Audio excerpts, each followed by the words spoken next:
two of the bodies. I've only seen two of them, and those are our brothers. There is a lot of blood. There are victims lying on the main floor. Have you ever seen anything like this? No, I've never seen anything like that. It is shocking to see not only a person, but someone who is a priest laying in the floor like that. It is very disturbing. A lot of shock.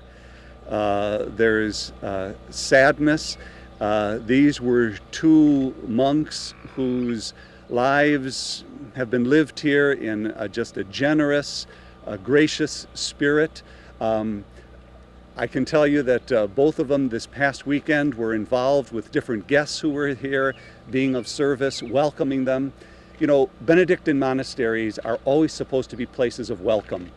And it was in the spirit that I saw both of those monks welcoming guests over this past weekend. Will that change now?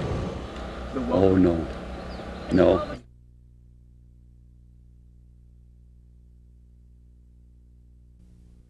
It's no longer a crime scene. It gets back to the house of prayer it was before.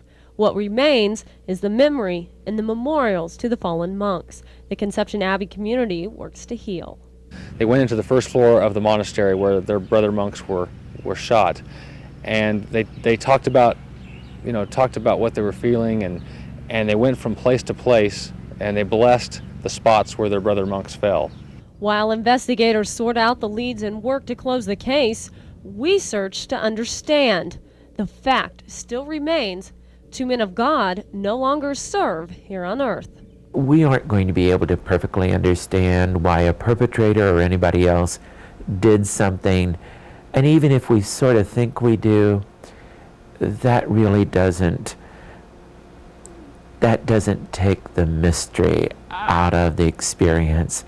And I think there is a real mystery to death. The monks continue to reflect on prayer to get them through this tragedy. Learning why doesn't keep them from their focus. Their prayer life has been disrupted by the violence. Getting back to their routine of prayer is important to them. We don't know the hour or the day, and that's part of what we live with. It's a part of our faith, and that's okay. Polly Parsons, KQ2, your hometown news. 2 by 2, the monks filed up to the altar. Then the caskets of Father Philip and Brother Damien were wheeled in. Through the songs, comfort. Through the prayers, tears. Father Albert Brecken was once Brother Damien's roommate. He prayed with Father Philip every day. But the man he never knew, the man who killed both men, was in his prayers. But in the last analysis, that is not the real tragedy, because their lives and their faith in the resurrection and in Jesus Christ prepared them for this moment. No, the real tragedy is that Lloyd Jeffress came here troubled and without peace, and he shot the very people who might have helped him find it. When prayers were finished, the monks once again filed by 2 by 2, and those who came to pay their respects left the basilica in bright sunshine, perhaps bringing the true meaning to Father Albert's message.